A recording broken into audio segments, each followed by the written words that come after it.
S P marks ಸಮೀಕ್ಷೆಯಲ್ಲಿ ಈಗ ಎನ್ಡಿಎಗೆ 359 ಕೊಡ್ತಾ ಇದ್ದಾರೆ.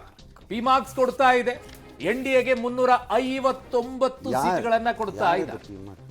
ಸೊ ಪಿ ಮಾರ್ಕ್ ಅನ್ನುವಂಥ ಎಕ್ಸಿಟ್ ಪೋಲ್ ಈಗ ಬರ್ತಾ ಇರುವಂತದ್ದು ಸೊ ಜಿ ಜೊತೆಗಿರುವಂತದ್ದು ಅಥವಾ ಯಾವುದು ಅನ್ನುವಂಥದ್ದನ್ನ ನೋಡಬೇಕಾಗಿದೆ ಪಿ ಮಾರ್ಕ್ ಅಂತ ಹೇಳಿ. ಸೊ ಎನ್ಡಿಎ 359 ಸೀಟ್ಗಳನ್ನ ಕೊಡ್ತಾ ಇದ್ದಾರೆ.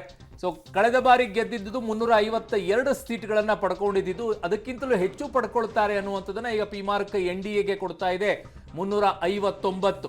ಸೊ 543ರಲ್ಲಿ 272 ಬಹುಮತಕ್ಕೆ ಬೇಕಾಗಿರುವಂತ ನಂಬರ್ಸ್ಗಳು ಈಗ 359 ಎನ್ಡಿಎಗೆ ಬರುತ್ತೆ. ಅದರಲ್ಲಿ ಬಿಜೆಪಿ ಎಷ್ಟು ಬರುತ್ತೆ ಅನ್ನುವಂಥ ಲೆಕ್ಕಾಚಾರಗಳಿದೆ. ಹಾಗಿದ್ದಾಗ ಪಿ ಮಾರ್ಕ್ ಪ್ರಕಾರ ಹೋಗುವಂಥದ್ದೇ ಆದ್ರೆ 400 ಪಾರ್ ಅನ್ನುವಂಥದ್ದು ಸಾಧ್ಯ ಇಲ್ಲ, ಅದರ ಹತ್ತಿರಕ್ಕೆ ಬಂದಿದ್ದಾರೆ ಅಂತ ಹೇಳಿ. ಸೊ ಇನ್ನು 359 ಎನ್ಡಿಎ, INDIಗೆ 154 ಅಂತ ಕೊಡ್ತಾ ಇದ್ದಾರೆ. ಸೊ ಪಿ ಮಾರ್ಕ್ ವಿಚಾರದಲ್ಲಿ ಸೊ ಟೋಟಲ್ 543, 272 ಬಹುಮತಕ್ಕೆ ಬೇಕಾಗಿರೋದು. ಯಾವುದೇ ಎಕ್ಸಿಟ್ ಪೋಲ್ಗಳಿನ ಫಿಗರ್ಗಳೀಗ ಏನು ನಿಮ್ಮ ಮುಂದೆ ಹಾಜರಾಗ್ತಾ ಹೋಗುತ್ತೆ, ಒಂದಾದ ಮೇಲೆ ಒಂದು ಬರುತ್ತೆ. ಅದರಲ್ಲಿ ಎರಡಾಗುತ್ತೆ. ಒಂದು, ಇದು ಫೈನಲ್ ಅಲ್ಲ. ಎಸ್. ಎರಡನೇದು, ಇದನ್ನು ಮಾಡಿದವರ ವಿಶ್ವಾಸಾರ್ಹತೆಯನ್ನ ನಾವು ದೃಢೀಕರಿಸಕ್ಕಾಗಲ್ಲ.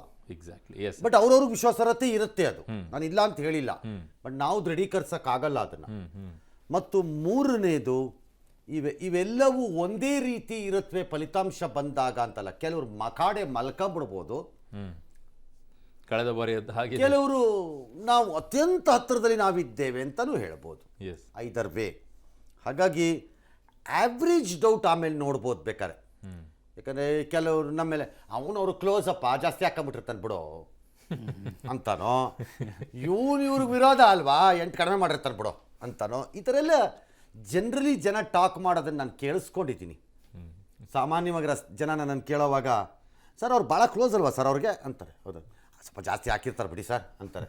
ಅಂದರೆ ಜನನೂ ಗೊತ್ತು ಅವ್ರಿಗೆ ಅದು. ಹಾಗಾಗಿ ಆವ್ರೇಜ್ ನೋಡೋಣ ಏನಾಗುತ್ತೆ ಅಂತ. ಎಲ್ಲ ಸರ್ವೆಗಳು ಬರಲಿ, ಅಲ್ಟಿಮೇಟ್ಲಿ ಫಸ್ಟ್ ಒನ್ ಬರ್ತಾ ಇರೋದ್ರಲ್ಲಿ 354, 59 ಏನೋ ತೋರಿಸ್ತಾ ಇದ್ದಾರೆ. ಒಂದು ಪ್ರತಿಷ್ಠಿತ ವಾಹಿನಿಯ ಜೊತೆ ಸೇರ್ಕೊಂಡು ಇವರು ಮಾಡಿದ್ದಾರೆ ಅಂತ ಮಾಹಿತಿ ಇದೆ ಸರ್. ಹಾಗಾಗಿ ವಿ ಹ್ಯಾವ್ ನೋ ಐಡಿಯಾ ಅವ್ರದ್ದು ಏನು ಹೆಂಗೆ ಮಾಡಿದ್ದಾರೆ, ಏನು ಸ್ಯಾಂಪ್ಲಿಂಗ್ ತೊಗೊಂಡಿದ್ದಾರೆ, ಏನು ಅನ್ನೋದು ನಮಗೇನು ಗೊತ್ತಾಗ್ತಾ ಇಲ್ಲ.